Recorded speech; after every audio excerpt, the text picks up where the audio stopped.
asalaamaaleykum mbokki ñi seetaan ci ITV bisimila ci xibaaru marax wi bu ne saa ñu jikkil leen ponk yi ci gën a fës ñeent lay doon.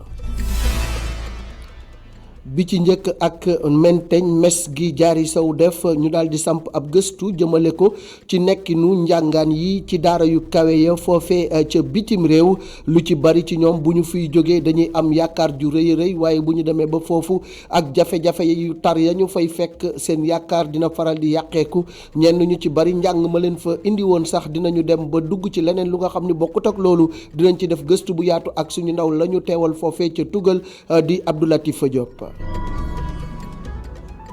ndakaaru chantier yi mel ni tulleeg Mali dembeeg dikk bi lompañ boo demee ca Liberté 6 embouteillage ya moo leen fatt naka noonu yi tamit telli jéeg bruit bu dul jeex fatt seeni nopp seeni bakkan moom mënatuñoo noyyi ndax poussière ba tax na ña nga xam ne ñoom ñoo dëkkee ca Liberté 6 fi mu toll nii am nañu lool lu leen metti ci liggéey bi nga xamante ni nii fatt na leen. ci wàllu découverte dinañu dem ba ci dëkk bi nga xam ni moo di Ngéej nekk digganteem ak Njagañaaw 3 kilomètres moo ca dox waaye dëkk la bu nga xamante ni màgg na askan wa yi tamit ñuy yokk tubaarkàlla loolu yi nag dem na ba jur ay jafe-jafe ndaxte dëkk ba mënatul a dékku li nga xam ni moom fa nekk ci ay nit waaye tamit dugg ca dëkk ba ak dem beeg dëkk bi xaw na faa jafe-jafe dëkk bi ak la nga xam ni moo fa nekk ak taarixam dinañ ci dellusiwaat.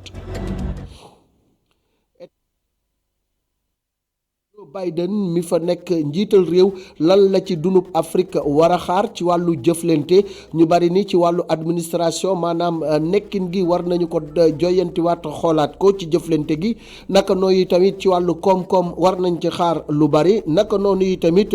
lépp lu jëm ci rek Dakar ak Washington ñu gën a dooleel suñu diggante ak ñoom mu mel ni que nekkuk Joe Biden daal dinay jur yaakaar ci Afrique.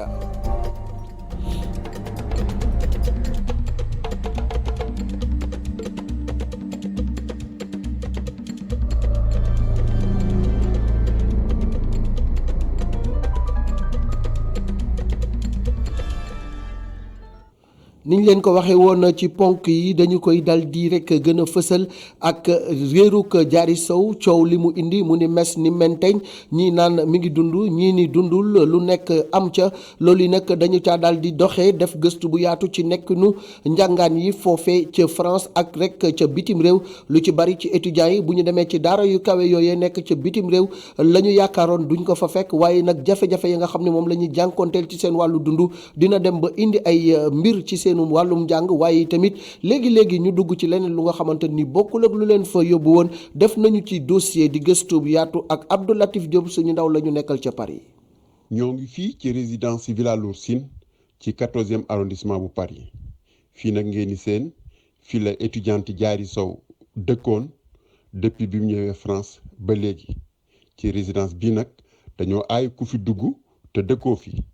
waaye ki fi nekkoon meilleur élève bu Sénégal 2018 ak 2019 moom kat daanaka tegaatu fi tànkam depuis bi mu jógee ci vacances yu Noël yi dem Toulouse ba léegi étudiante bi nga xam ne mi ngi jànge ci lycée Louis le Grand nekk ci 2e année préparation pour intégrer école yu mag yi nga xam ne ay boroomi science ak boroomi xam-xam lañ fay tàggat moom kat waa lycée boobu gisuñu ko te lycée bi kat nee nañ dafa doon njàng mu metti moo fa am ak njàng moo xam ne ni li mu laaj dafa laaj xel mu dal ak nangu pression ak njàng moo xam ne ni daanaka dañ leen di segg par benn ndax classe bi nga xam ne moom la Diary Sow doon préparé ci juróomi junniy élèves juróom-ñaar fukk ak ñaar dong lañ ci soxla. C'est à la fois très exigeant, donc ça demande beaucoup d'investissement, beaucoup de temps et. fii njàng mi dafa laaj temps ak investissement bu rëy dina jafe lool nga bëgg a boole sa mbiru bopp ak li l'école bi laaj yenn saay sax nga am ay notes yu baaxul. Moralement c'est très dur. On a des mauvaises notes, ce genre de choses. ci établissement boobu nag kenn du yërëm kenn ndax bopp sa bopp ku fi nekk da ngay jàng rek wala soo ko mënul boo moytuwut doo admis te doo am diplôme yi la fi taxoon a ñëw. Il y a une pression assez forte au niveau du travail qu'on a évidemment. njàng mi fii dafa metti lool léegi sax stress la lay def ay devoir ay test rawatina concours bi faral di am ci weeru avril nga xam ni dafay laaj ak xarañteef ci loo xam ni 62 place rek la lu mat juróomi junni doomu aadama yittewoo ko. Il y a 72 places pour 5000 personnes en France qui passent ce concours, donc c'est difficile. pression bi nga xam ne nag moom la ñii di wax di jànge ci lycée Louis le Grand ndax mën nañoo jàpp ne moo tax Diary Sow dem yoonam ba kenn gisatu ko en tout cas xaritam yi nga xam ni moom ñoom ñoo bokk école bi ñi ngi koy ñaanal pour mu dellusiwaat ci jàmm ba continuer ay étudiants. On a absolument aucune. comme ñëpp rek amuñu ci moom benn xibaar ci fu mu nekk yëg nañ sax ak demam bi ñu tàmbalee gis ay naataalam yu nit ñi doon siwal. Tous dans l'interrogation et on attend. On a vu, il y avait déjà les affiches qui ont été posées sur le lycée. gis nañ ay nataalam ak ay yéenekaay yu mag fii ci Tugal yu génne ay xët ngir wax ci réerug Diary Sow am nañ yaakaar bu baax ni dinañ ko gis. Elle sera vite retrouvée et qu'elle va bien. Oui, on espère. dundu étudiant biir France nag dafa metti lool ndax étudiant yu bari dañuy rêver ñëw France pour jàng réussir waaye niñ ko yaakaare woon léeg-léeg su ñëwee duñ ko fekke noonu ba tax na jafe-jafe yi ak contrainte yi ak pression bi metti na lool ba nga xam ne gént giñ doon gént ne dañuy ñëw France léeg-léeg day mujj soppaliku vraiment liñ naan ay cauchemar. On est déçu parce que je disais. yaakaar gu tas lañu am ndax liñ ñu doon gëmloo ci réewum Tugal du loolu lañ fi fekk ñëw France ngir jàng moo gën metti fuuf jàngee Sénégal ñi nekk ci l'école yi Sénégal yi xamuñu loolu ñoom foog nañ ni fii rek lañ mën a tekkee ci seen jàng. Pour réussir en restant au Sénégal. dundu étudiant en France dafa bëri nag ay mbetteel lool ndax su fekkente ne ñenn ñi dañuy serrer la ceinture am jom fas jom jéem a réussir boole ko mën a muñ ñeneen ñi su bëri nag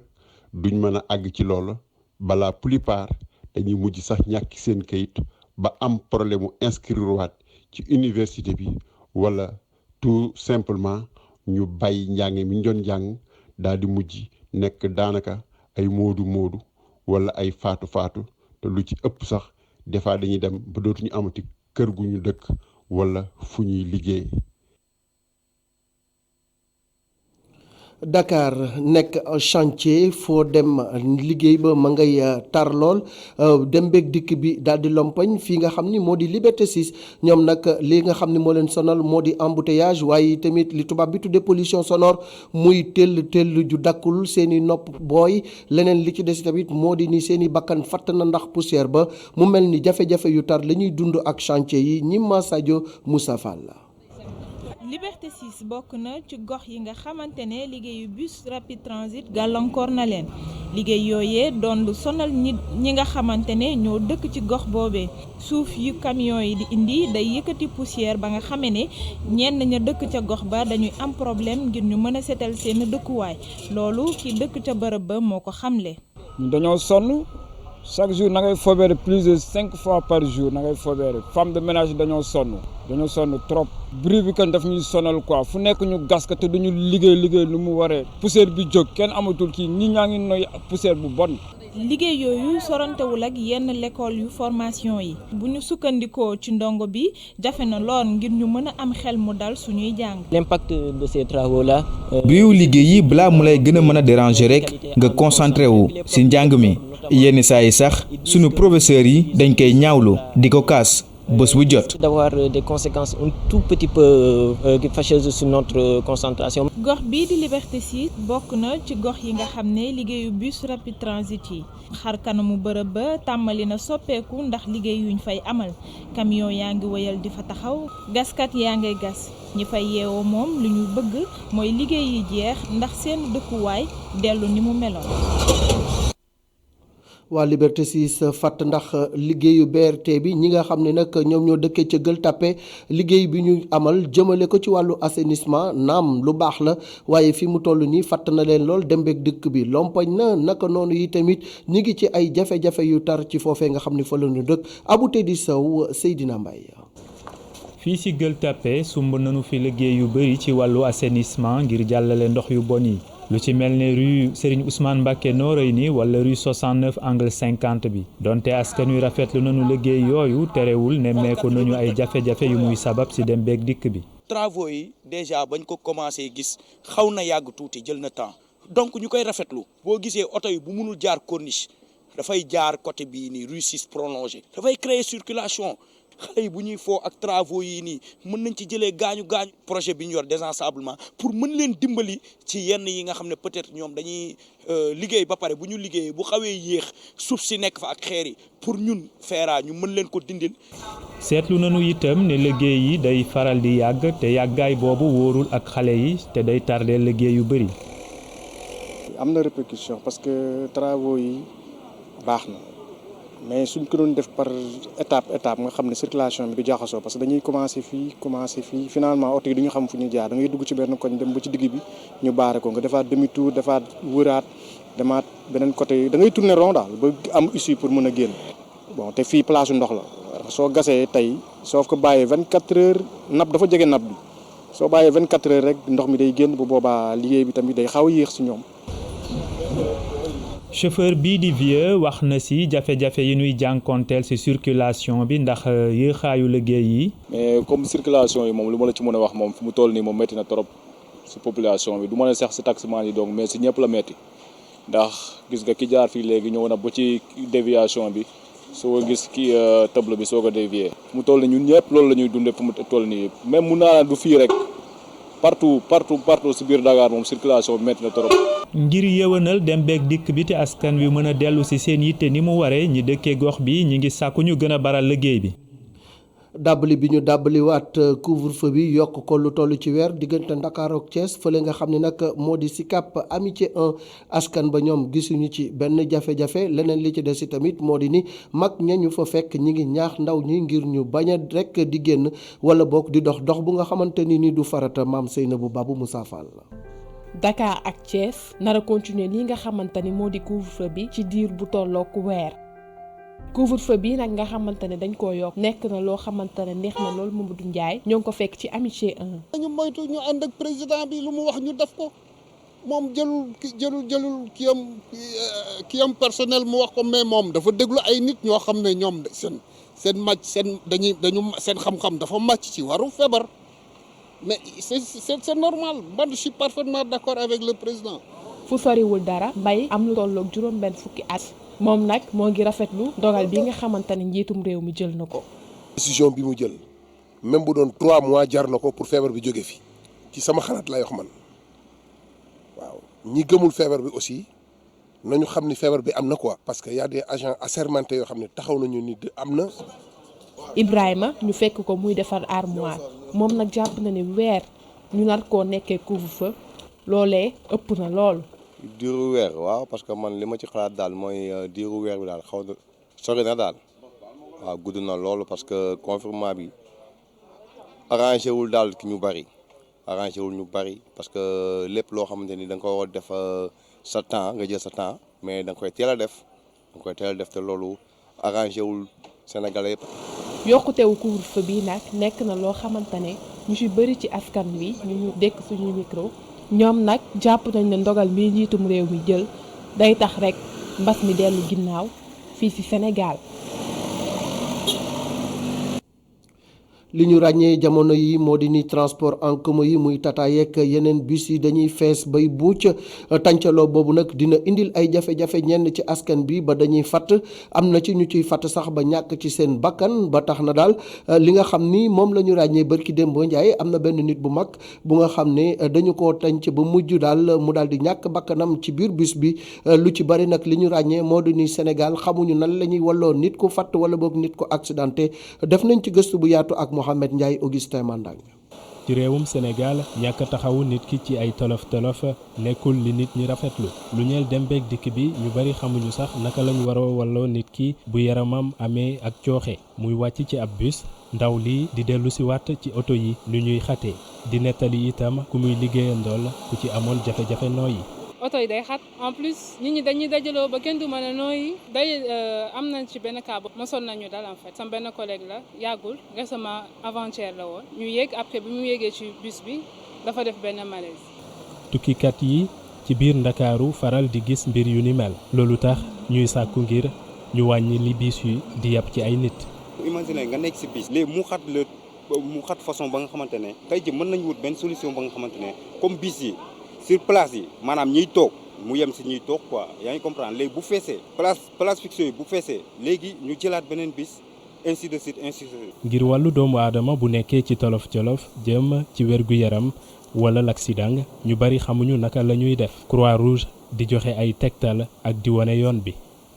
na nga dal ànd ak dal foog nga d'abord ànd ak dal nga mën a sauver nit ki. donc yow kooku noonu nekk ci situation boo xam ne détresse la am loo xam ne wàllum nooy la am mu jafe ko lool kooku lu ñu leen njëkk a conseil mooy d'abord nga mettre ko en l'aise c'est-à-dire nga tëral ko ba mu tëdd jub ko nga génnee lépp loo xam ne seere na ci yaramam nga dindi ko génnee ko bu fekkente ne dafa cravate nga génnee cravate bi col bi bu fekkente dafa col bu nekkee ay ibaaru yooyu noonu nga dindi col bi ceinture bi nga dindi ko soutien-gorge yi tamit ci la bokk ndaxte parfois jigéen ñi dañuy sol ay soutien-gorge surtout lu ñu leen di conseil mooy nañuy sol ay soutien-gorge yoo xam ne xaw naa bàyyeeku tuuti te seen yëre yu ñuy sol tamit bu mun a di bàyyi seen yaram tuuti dina nekk loo xam ne amal na leen solo trop ndaxte yaram dafa soxla nooy. dina ñuy faral di wax ni nit ni tey garabam waaye seetlu gi mooy ñu bari xamuñu naka la ñuy walloo nit rawatina ci biir woto ñenn ñi sax bu jëyee amee wala wopp dal nit ci biir woto xarala yu yees yi tax ku nekk bëgg a njëkkante jël sa téléphone di filmer jumtukaayu xarala yooyu mën a dem ba xotti worma diggante doomu aadama yi. masque yi nga xam ne ay tissu la dañ ko daan ñëw mu bari woon lool ca la ñu tudde woon première vague coronavirus bi boo doxee ci mbedd yi daanaka dootoo gis ku ko takk lu bari ci masque yi ñuy takk mooy masque yi ñu tudde masque chirurgicaux di jël ñaar fukk di masque yu bula yooyu mu bari lool ci dëkk bi foo romb ñu la koy jaayee ñaar fukki dërëm waaye boo demee ca pharmacie ya njëg li ñett tele ko mbaa mu juróomeel ko lan moo ko waral ak i tamit masque yooyu daal lan moo tax mu chéré ci biir pharmacie yi yomb ci biti ak lan moo tax nit ñi takkatuñu masque tissu yi Omar Kane Seydina Mbaye def nañ ci gëstu. ana suñu masque tissu yi ab doxantu ci mbeddu Ndakaaru yi jafe na lool gis ku sol masque tissu daanaka ñëpp masque chirurgicaux la ñu sol yi ñuy jaayee 100 francs ci mbedd mi. masque yi yëpp ci mbedd lañ leen di jaay di fi mu nekk nii ñun xam nga Afrique ni muy doxee. ñëpp fi mu nekk nii mënuñoo dugg ci pharmacie yi di jënd ay masques yoo xamante ne peut-être seen doole yeggu fa fi mu nekk nii ni mel ni jënd ko ku ne jënd 100 francs pour ñëpp am tamit loolu da ciy baax aussi kon mënut a ñàkk ñuy jënd ay masques 100 francs. masque bi maa ngi ko jëndee 100 francs benn ci mbuus bi. et maa ngi ko jëndee suñu côté cité am na ay jeunes yuy jaay foofu des masques dans des boîtes et en sachet. ay masques yoo xam ni jaaykat yi ci seen bopp xamuñu fu ñu jógee. non sama benn nijaay laa ko jënd fii nii waaw. xamoo fan masque yi fan la jógee. non déedéet moom xaw ma ko damay jënd nii di jaayaat rek. 100 francs ci mbedd mi 200 wala 300 francs ci pharmacie yi ñenn ñi wóoluwuñu benn yoon masque chirurgicaux yi ñu jaayee ci mbedd mi. masque bi maa ngi ko jëndee pharmacie donc dama jënd paquet bi teg ko sama kër saa yi may xëy rek sol benn dem maa ngi ko jëndee bon junneeg téeméer ni ñu koy jaayee ci mbedd mi nag. moom moo dese wóolute waaw parce que protéger li ñu ko war a aaree moo des waaw li ñu ko war a protéger daal defe naa ni moom moo des waaw par mesure de prudence nag man moom bon xam nga en tant que disons peut-être quelqu'un qui est un peu éveillé quand même je préfère aller à la pharmacie voilà bu dee pharmacie peut-être jënd après bàyyi ko sa kër quoi au moins tu peux changer à tout moment quoi. masque yi ñuy woowee masque chirurgicaux daaneel nañu masque en tissu yi suñu tailleur yi di defar ay masque yu ñu weccoo 100 francs ci mbedd mi. ci boutique yi wala sax ci jaaykatu café bi nekk ci koñ bi ba tax ñenn ñi di laajte ndax masque chirurgicaux yooyu baax na. dañuy daal di dem ba États-Unis ki nga xam ne mooy Mëgey Seck di professeur ci wàllu sociologie nekk nu askan wi ak i tamit lu jëm ci criminologie maanaam ñi nga xamante ni dañuy far di faat bakkanu doomu aadama yi ca université bu Boston la nekk moom nag dellu si na ci ni nga xamante ni noonu la Donald Trump comporté woo ginnaaw biñ ko gañee muy si sook lu ni mel nee na loolu day wane rek Donald Trump moom mooy kan ak i tamit personnalité am nekk i tamit nit bu nga xamante ni daal dafa mel ni bégul ci àddunaam loolu yëpp faram fàcceel nañu ko moom professeur Mëgey Seck ak Mame Seynabou Babou. moom perdre na c'est un perdant maanaam jeex na li gën ci moom moo di mu dem su fekkee ni aussi dafa bëgg a jaay doole dellu si waat li ci nekk moo di démocratie gagné na américains yi soxlaatuñ ko fal nañu Joe Biden ak Kamala Harris léegi ñooñu ñooy dawal réew moomu moom dawatul dara li gën ci moom nag moo di mu dellu Floride tranquillement prendre sa retraite wala mu def leneen lu dul politique ndax ci sama gis-gis moo di politique moom jeexal na ci su fekkee ni dafa jaay doole nag forcing trouble yi mu doon def ci fan yi di jël ay nit di leen yóbbu ci assemblée bi ñuy attaquer nit ñi kooku de gis naa ni su ko tàmbalee su ci dugaatee bu la ci dara jaaxal ni dinañ ko téye bu gaaw. Donald Trump ñàkk nguur ga ka ñu fal mooy Joe Biden lan la Afrique war a xaar ci moom ak i tamit ci jëflante États-Unis ak digganteem ak Afrique ki nga xam ni xam-xamam màcc na ci fànn boobu di professeur Ousmane Sène xamle na ni daal faaw ñu joyantiwaat li nga xam ne moo di jëflante bi diggante États-Unis ak Afrique li nga xam ne nag moo di diggante Ndakaaru ak Washington faaw ñu xoolaat suñu jëflante ak ñoom ci wàllu koom ak i tamit ci yeneen fànn war nañ ci gis suñu bopp ni nga xamante ni noonu la États-Unis di jëflante ak yeneen dun yi ñu déglu professeur Ousmane Sène ci micro Seynabou Babou. mais ñu ngi xaar am président boo xam ne bii war nañ mun a xalaat ci moom ne mu naw ñu nun ko nawee parce que président bi passé naw bi desoon na am nay kàddu yoo xam ne rafetul mu defoon ko ci dëkk yi nga xam dañ néew doole loolu ñu ngi koy fàttaliku ba léegi mais ñu am koo xam ne kii au moins dinañu rappeler Bill Clinton dinañu rappeler président Obama dinañu rappeler les deux présidents Bush dinañu rappeler sax John Fitzgerald Kennedy donc loolu lañ bëgg su fekkee ne rek un minimum boo xam ne bi war nañ ko xalaat ci Amérique au moins loolu la li ci des nag mooy àdduna bi marché la su fekkee ne États-Unis dañuy yaakaar investir ñu bàyyi xel Afrique ñaanuñ leen dara dañ ne ñun am nañ main d'œuvre ñun am nañ ay ressources ñun aussi am nañ xam-xam am nañ xel am na loo xam ne lii suñ xel mun na ko xel ñu teg ko ci marché bi mu amal ñëpp njëriñ donc ñu bàyyee xel Afrique par rapport à ça. ñu àddu jëmale ci tolluwaayu woppi coronavirus ji ci bisub tey bi li ñu ci remarqué moo di ni fukki nit ñàkk nañu ci seen bakkan limub ñi nga xam ne ñoo ci ñàkk seen bakkan ba jàngoro ji nekkee ci réew mi ak léegi mi ngi toll ci juróomi téeméer ak ñeent fukk ak juróom ci bisub tey bi nag am nañu rek lu toll ci ñaari wala bokk ñeent fukk ak ñeenti téeméer ak juróom fukki nit yu nga xamante ni ñëw nañu am doomi jàngoro ji téeméer ak juróom-ñaar fukk ak ñaar la ñuy wax ay cas communautaire li nga xamante ni itam moom la ñu ci ràññee rek moo di ni ñi nekk ci lalu hôpital yi ñi ngi toll ci ñetti junni ak ñetti téeméer ak juróom-benn fukk ak juróom mu mel ni que wopp ji mi ngi gën di law ñi ci faatu di gën di bari démb fukk tey fukk ayu bés bi li ci ñàkk seen bakkan bari na lool ñuy ñaan askan wi ñu gën a dëppoo ak li kër docteur digle mooy bañ dajaloo bi di raxasu di fompo gel ak yi tamit di takk masque yi ngir jàngoro ji gën a dellu ginnaaw.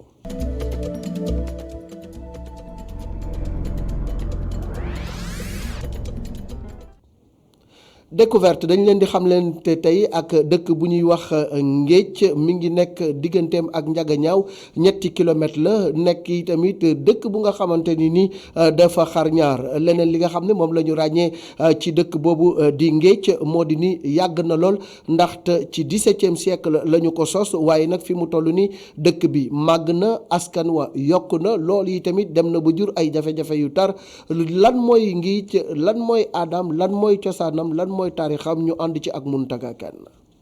Ngéej ñaari dëkk la Ngéej 1 ak Ngéej 2 dëkk bi nag dañu ko toxaloon andi ko fi mu nekk ni diggam ak Njagañaaw ñetti kilomètres la. Le village de Nguédj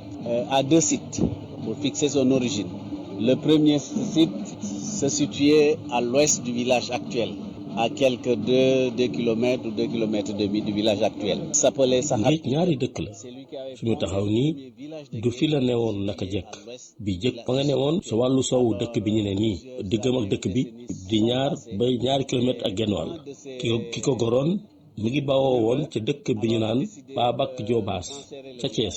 ka ko goroon maa ngi tuddoon Saxat gi jon gannaaw loolu la kenn ciy jarbaatam façon yéene toxal dëkk bi ngir mbënd ba fa amoon waaye jotul a àggali mébétam mu daldi faatu sama benn maam bu tuddoon Góor Diop moo mujjee toxal dëkk bi andi ko fii. Alors s'appelait Góor Diop. Il se trouve que c'est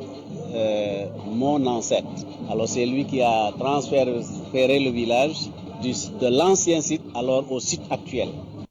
waa Nguédj xamuñu dëkk bi dëgg-dëgg kañ la sosu ci li ñu ci xam daal mooy dëkk bi mu ngi sosoo ci atu 1700 jëm 1800 ñu ngi dippee dëkk bi ci ay doomu tiir.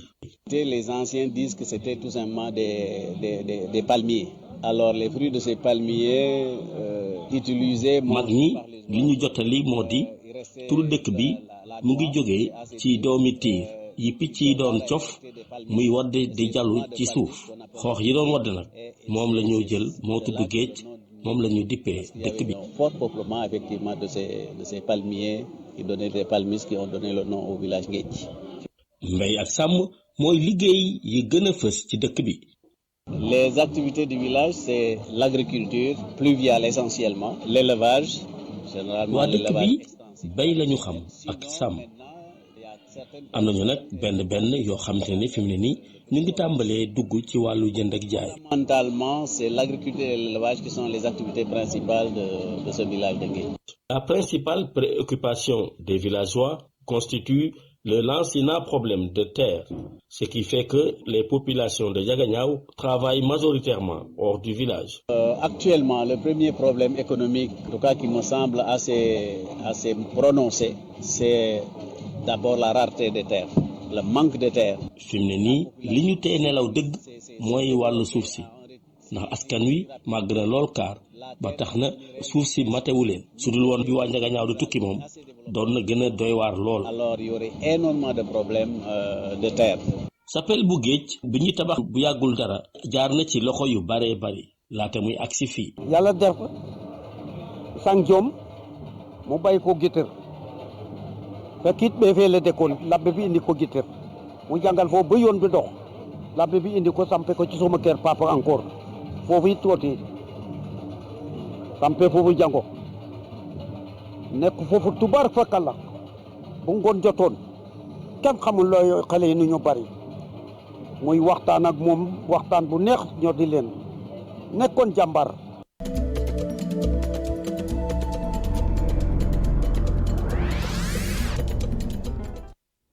ndar képp na li nga xam ni moo di jotaayu xibaar bi ñu fas yéene ko yëkkati di jaajëfal jëwriñ Ndiaga Seck ak i tamit mu Diouf doomu xiinin Moustapha Gabar Diop mi nga xam ni moom moo yewee na lépp ba ñu mën a toog fii di leen jox xibaar yu wér te wóor te leer di ñëw nag ci beneen bloc d'information muy la totale rediffusion lay doon ñu ànd ci ak ki nga xam ni moo di Cheikh Assane Fall ak invité yu am solo Cheikh Diop directeur exécutif bu COSYDEP ak Birane Gueye bu SAEMS ñi ngi leen di sant di leen gërëm jàngeen jëf ci topp bi ngeen di topp programme ITV.